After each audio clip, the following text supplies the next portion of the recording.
Nasailalim po sa medical examination at paraffin test ang dalawang menor de edad na estudyanteng walang habas na namaril sa loob mismo ng kanilang paaralan sa Tacloban City. 3 ang patay habang 11 ang sugatan sa insidente. Ang ina ng isa sa mga nasawing biktima gustong mapanagot ang may-ari ng mga ginamit na baril. At mula sa Tacloban City, saksi live si Rafi Ima. Rafi? Piya nasa kustodiya ng dalawang minor de edad at estudyanteng suspect sa pamamaril dito sa San Jose National High School kung saan 2 o 3 yung namatay at patuloy pa rin yung isinasagawang investigasyon ng mga otoridad. Kanina ay namataan natin ang ilang opisyal ng DepEd na pumasok dito sa campus at hanggang ngayon ay nasa loob pa rin itong eskwelahan. Kanina ay naging isang crime scene.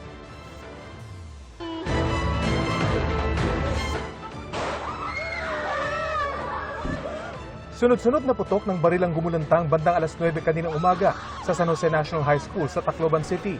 Ang mga naipit sa classroom walang nagawa kundi magtago.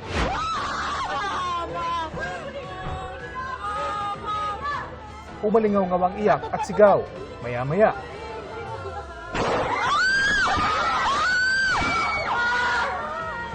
tinamaan ng bala ang isang estudyanteng nasa pintuan. Pagtayo niya, duguan na ang kanyang braso. Sa labas, kita ang mga estudyanteng nagtakbuhan. Bit-bit ng lalaking ito ang isa sa mga biktima. Sa kuhang ito, kita ang pagresponde sa isa sa mga estudyante na nagtamo ng tama ng bala sa binti. Base sa investigasyon ng Tacloban City Police, 2 estudyante na menor de edad din ang namaril. Sa hallway pa lang daw, nagpaputok na sila sa kapumasok sa classroom at walang habas na namaril. Random lang po ito na mga biktima nila. Napaputok din po madaming beses, hindi lang naman na yun talaga na pinuntirya yung mga estudyante na natamaan. Hindi pa raw nakontento, hinabol pa ng mga namaril ang ilang kaeskwelang nakatakbo. Tapos nakatakbo yung mga victim kaya hinabol nila. Kasi yung isa, lumusot na doon sa kanya, exit na. 3 ang patay sa pamamaril, 11 naman ang nasugatan. Ang anak ni Jeneline Badoria, isa sa mga nasawi sa trahedya. Noong una, inakala niyang buhay ang kanyang anak na babae. Pero nang may magsabing isang estudyanteng tugma sa itsura ng kanyang anak ang kasama sa nasawi, hinanap na ito ni Jeneline sa mga ospital. Inaaro ko gusto ko lutat tumakasuhan ang tagiyahad to nga mga pusil kay diri adto may ngadtit bata kunwaray kun adto nga kun hinot nagkuan adto nga mga pusil hinot tagiyahad to nga mga pusil. Nahuli sa loob ng paaralan ang grade 9 student na 14 na taong gulang. Sa hot pursuit operation naman na aresto ang 15 taong gulang na grade 10 student. Nakuha na ng 2 ng 9mm Glock at caliber 38 na baril. Ayon sa PNP, ang 9mm na ginamit ng 14 anyos na suspect pag-aari ng kanyang tiyahin na isang pulis at naka-assign sa Police Regional Office 8. Subject, policewoman, is now under investigation and placed under custody of the Regional Police Office. Proven that they were remiss in the custody and safekeeping of their firearms, they will be charged accordingly.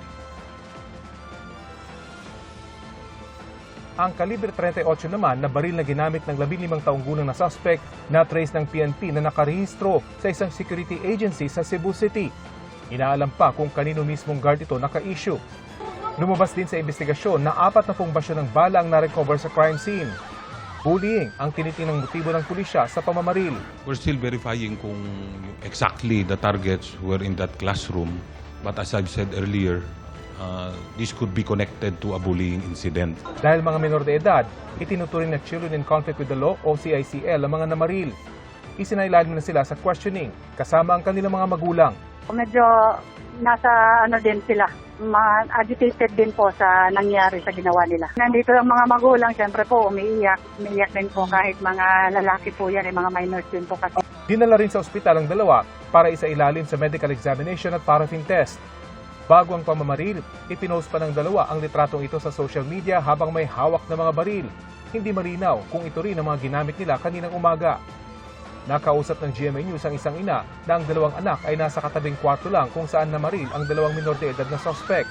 Kwento raw ng kanyang anak, nakamaskara ang isa sa mga namaril. Wala namang takip ang mukha ng isa pa. Yung mas bata po, nagmaskara daw, nag-face mask. Pero yung mas matanda na 15 years old, walang takip ang mukha. Wala pang pahayagang paaralan.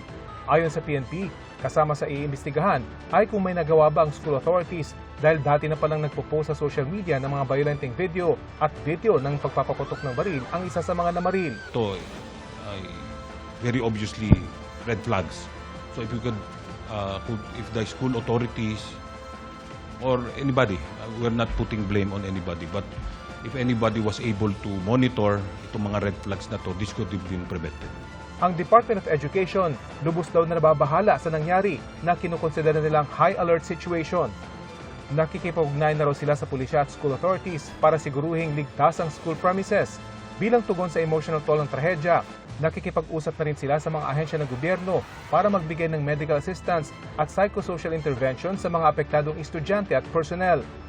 Ayon naman sa DSWD, nagbibigay ng psychosocial support at psychological first aid ang kanilang mga social workers sa mga naapektuhan. Sa isang pahayag, sinabi ng Department of Justice na nakipag-ugnayan na sila sa Office of the Regional Prosecutor ng Region 8 ukol sa insidente. Hahayaan daw ng DOJ ang law enforcement agencies at prosecutors na kompletuhin ang kanilang investigasyon bago sila maglabas ng karagdagang impormasyon. Iniutos naman ni Pangulong Bongbong Marcos ang malalimang investigasyon sa pamamaril. Ayon kay Palace Press Officer Undersecretary Claire Castro, ikinalulungkot ng Pangulo ang nangyari.